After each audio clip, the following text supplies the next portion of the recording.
Should we use usestrict in JavaScript? అసలు జావాస్క్రిప్ట్లో యూస్ట్రిక్ట్ని ఎందుకు use చేస్తారు? యూస్ట్రిక్ట్ అనేది క్లీన్ కోడ్ రాయడానికి అన్డిక్లేర్డ్ వేరియబుల్స్ని ప్రివెంట్ చేసే దానికోసం మనం జావాస్క్రిప్ట్లో యూజ్ చేస్తాం. యూస్ట్రిక్ట్ గురించి మనం ఇప్పుడు కోడ్ ద్వారా తెలుసుకుందాం. ఫస్ట్ నేను a=10 అని తీసుకుంటున్నాను. ఈ ఏని మనం ఇప్పుడు కన్సోల్ చేసి చూసినప్పుడు మనకు అవుట్పుట్లో 10 అనేది కనిపిస్తూ ఉంది. సో ఇప్పుడు నేను యూస్ట్రిక్ట్ని యూజ్ చేస్తున్నా. యూస్ట్రిక్ట్ అనేది ఇట్స్ జస్ట్ ఏ స్ట్రింగ్. ఆ యూస్ట్రిక్ట్ కూడా ఎప్పుడు మనకు టాప్లోనే ఉండాలి. ఇప్పుడు నేను కన్సోల్ చూసినప్పుడు మనకు ఎర్రర్ వస్తుంది. Reference error A is not defined at 11. So ఇప్పుడు నేను ఈ ఏకి నేను ఏదైనా ఒక వేరియబుల్ని లెట్ కానీ వేర్ కానీ కాన్స్ట్ని డిఫైన్ చేయాలి. సో నేను లెట్ ఇచ్చినప్పుడు నాకు ఎర్రర్ అనేది పోతుంది. నెక్స్ట్ నేను ఈ వేరియబుల్ని నేను డిలీట్ చేయాలనుకుంటున్నా.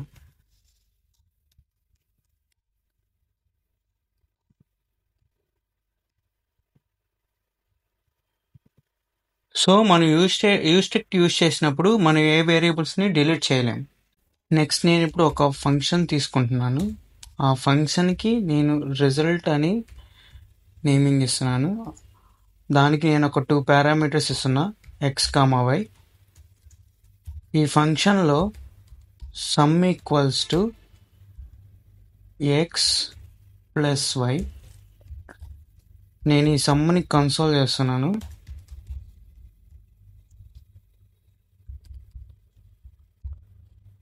నెక్స్ట్ నేను ఆ ఫంక్షన్ని కాల్ చేస్తున్నా, రిజల్ట్.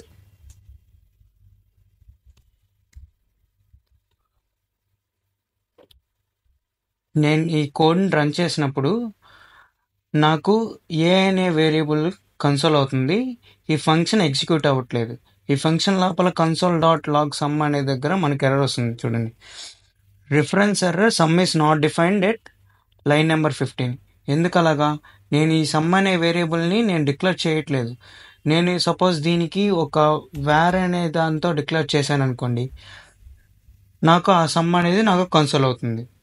సపోజ్ ఇప్పుడు నేను ఈ రిజల్ట్ అనే ఫంక్షన్లో నేను 2 పారామీటర్స్ ఇచ్చాను కదా, x, y అని. ఈ 2 పారామీటర్స్ని సేమ్ పారామీటర్స్ ఇచ్చినప్పుడు ఏమవుతుందో చూద్దాం. ఆ 2 పారామీటర్స్ని నేను x, x అని ఇచ్చాను.